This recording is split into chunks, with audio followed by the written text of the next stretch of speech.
यह समय था 2019 का, जब पूरे जंगल में कोरोना वायरस का संक्रमण हो गया था, जहां पर सभी पक्षी एक सभा बुलाकर और यह ऐलान कर दिया गया कि अब सभी अपने अपने घर में रहेंगे, क्योंकि कोरोना वायरस का संक्रमण अब पूरे जंगल में संक्रमण को देखते हुए सभी अपने अपने घर चले गए और अगले दिन से लॉकडाउन हो गया। तभी कालू कौवे और गौरी कवि दोनों एक दूसरे से बात करने लगे।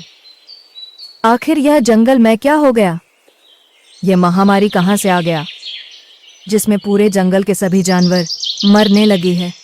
तभी गौरी कवि बोली, कालू जी, हम लोग कल ही कोरोना का वैक्सीन लेने के लिए हॉस्पिटल जाएंगे। अब कालू कौवा और गौरी कवि दोनों वैक्सीन लगवाने हॉस्पिटल चले गए।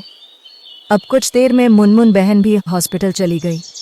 उसके बाद धीरे धीरे सभी पक्षी वैक्सीन लगाने के लिए अस्पताल की ओर आने लगे। मिट्ठू चिड़िया अस्पताल की ओर जाने लगा, क्योंकि यह कोरोना वायरस दिन ब दिन जंगल में फैलता जा रहा था, काफी सारे चिड़िया को संक्रमित कर रहा था। उसके बाद फिर मीनू मौसी भी अस्पताल की ओर आने लगी और धीरे धीरे सभी पक्षी हॉस्पिटल पहुंच गए।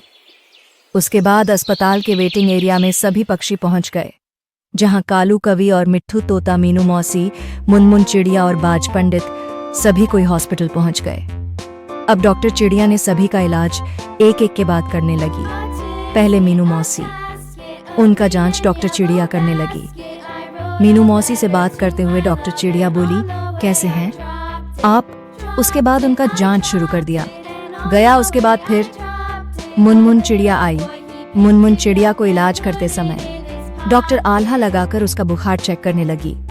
उसके बाद बोली कि आपकी तबीयत कुछ ज्यादा ही खराब हो गई है, आपको सुई लगाना पड़ेगा।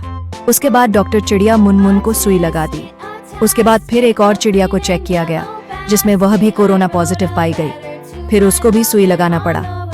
इंजेक्शन लगाने के बाद फिर डॉक्टर चिड़िया बोली कि अब आप लोग घर जाकर आराम कीजिए। उसके बाद डॉक्टर चिड़िया सभी को रेस्ट करने के लिए बोल दी और सभी को समझा दिया गया कि यह एक खतरनाक वायरस है, इससे बचने का सिर्फ एक ही उपाय है, सभी लोग अपने अपने घर में ही रहे और दूरी बना के रखे, कहीं बाहर न निकले।